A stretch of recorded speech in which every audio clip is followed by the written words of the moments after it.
Las personas con discapacidad que viven en el medio rural en España representan un grupo muy relevante. Estamos hablando de que aproximadamente una cuarta parte del total de las personas con discapacidad viven en el medio rural. Esto es una realidad que representa una serie de particularidades derivadas, como son las personas con discapacidad y el vivir en el medio intrínseco de la ruralidad.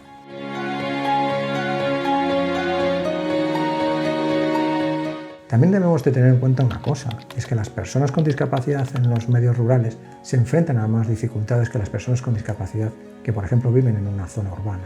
Para ser exactos, estamos hablando de que podemos encontrarnos con barreras a la accesibilidad universal, transporte, sanidad, comunicaciones, servicios sociales, vivienda, trabajo o formación, todas estas derivadas de la dispersión geográfica.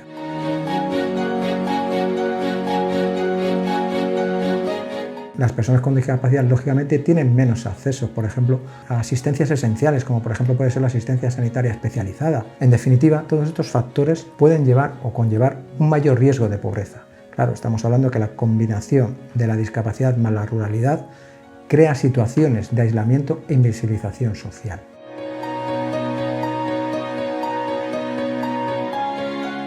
También me gustaría destacar, entre todas estas dificultades, el papel por su invisibilidad que suele tener el de la mujer y la discapacidad. Al destacar esta situación, ¿por qué? Porque las mujeres con discapacidad en el medio rural se tienen que enfrentar a más dificultades que el resto de las personas, unas dificultades en ocasiones extraordinarias. Tienen mayor invisibilidad y la intersección de esa discriminación por género, discapacidad y residencia. Como hemos dicho, el medio rural supone una serie de desventajas agravadas a la de las personas con discapacidad en una zona rural. En las personas con discapacidad en el medio rural se debe de buscar o se debería de buscar a ellas el potenciar factores facilitadores como la red de apoyo de personas cercanas o de ayudas o servicios sociales cercanos o promoviendo un desarrollo rural inclusivo que garantice su autonomía para evitar precisamente esa pobreza o riesgo de pobreza que teníamos.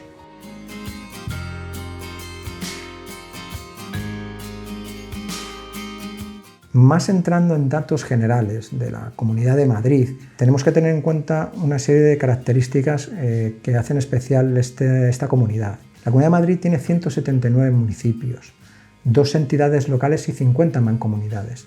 El 83% de estos municipios, además, tiene una menor extensión que el resto de municipios de España. Estamos hablando en torno a unos 62 kilómetros cuadrados, para que nos hagamos una idea. Por otro lado, el 55% de estos municipios tienen menos de 5.000 habitantes, a lo que se le añade que la Comunidad de Madrid tiene, por primera vez ha superado los 7 millones de habitantes.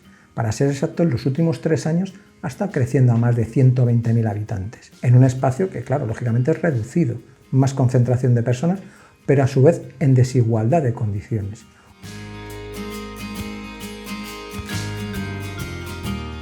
Los municipios más poblados de Madrid son 6. Madrid capital, luego tenemos Móstoles, Alcalá de Henares, Getafe, Leganés y creo recordar que Fuenlabrada también. En estos 6 habitan 4,4 millones de personas y solamente en la capital son 3,4 millones de personas. Claro, la gente está distribuida de manera muy desigual. Si en la Comunidad de Madrid tenemos 3,4 millones, en el lado opuesto encontramos pueblos como Redueña, que solamente tiene 270 habitantes, entonces la desigualdad es brutal.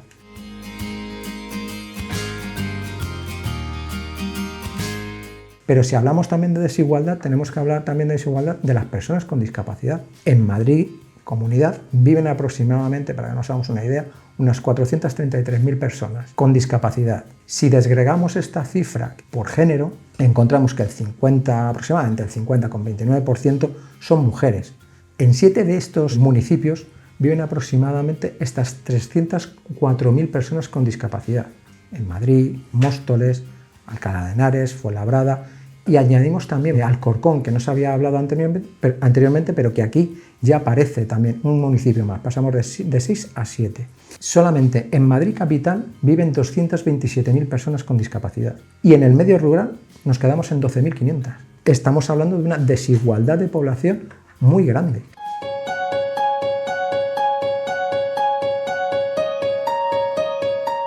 El CERMI de la Comunidad de Madrid realizó un informe junto a la Consejería de Familia, Juventud y Política Social, en la que se analizaron 27 municipios de la Sierra Norte de Madrid. Estamos hablando de un informe que analizaba concretamente la accesibilidad de los núcleos urbanos del ámbito rural. El estudio se debe tener en cuenta que fue realizado in situ. Y en este estudio las conclusiones fueron bastante contundentes. Lo primero, tenemos el problema de la accesibilidad de los edificios, las aceras, el transporte o los servicios básicos. El 75% de estos municipios no tenían aparcamientos reservados. El 68% de las paradas eran inaccesibles. Bordillos muy elevados, no había letreros con información. El 71% de las áreas de residuos no son accesibles y las personas con discapacidad no pueden acceder a poder realizar su acción de reciclaje, por ejemplo, o simplemente una acción tan básica como depositar su basura.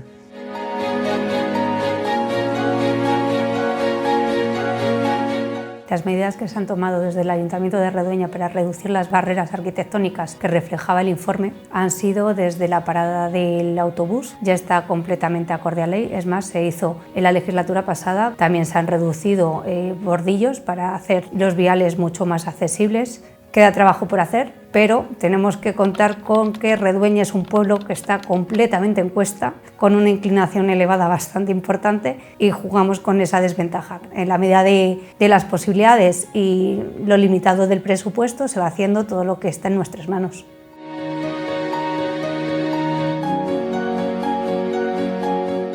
En la farmacia se está buscando la manera de habilitarla con una rampa que cumpla con normativa, con su inclinación y demás. Sí es verdad que tiene difícil encaje, pero se hará porque además es una necesidad para esas personas que además más lo necesitan. En el caso del ayuntamiento, el tema de la accesibilidad está resuelto por la entrada del salón de plenos, porque es verdad que en ese informe no se dieron cuenta de ese pequeño dato.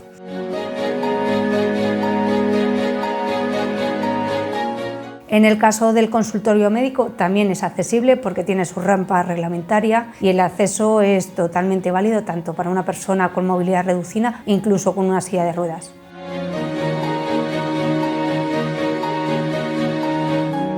El centro cultural es completamente accesible. Todas las puertas son lo suficientemente anchas para que pueda entrar cualquier persona con silla de ruedas y cumple la normativa al 100%.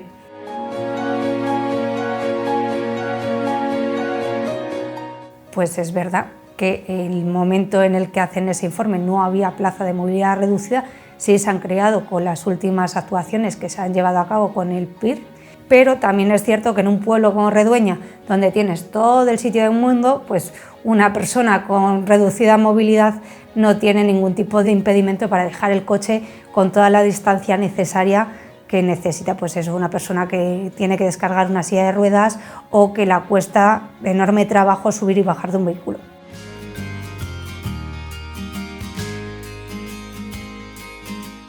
Las conclusiones generales que se han obtenido con este informe es la necesidad que existe hoy en día, que se debe de promulgar una nueva normativa o mejorar la existente. Se debe incorporar la accesibilidad en la gestión municipal, teniendo en cuenta, por supuesto, los criterios de accesibilidad. Por otro lado, se debe también incorporar todos estos nuevos cambios cuando no los haya. Es decir, estamos hablando de una acción de pasado, de presente y de futuro, para que las personas con discapacidad puedan ver eliminadas prácticamente esas barreras que disponen hoy en día. Tampoco podemos olvidar las políticas sociales, que se adapten efectivamente a la necesidad de los municipios con características demográficas especiales, para garantizar los derechos de esas personas con discapacidad. La dispersión geográfica va a traer esas desigualdades que hemos estado tratando. Por último, creo que sí cabría destacar algo que es la promoción o el desarrollo rural inclusivo, para que las personas con discapacidad puedan tener esa participación activa que creemos que hoy por hoy todavía no es al 100%, aunque se haya ganado bastante derecho.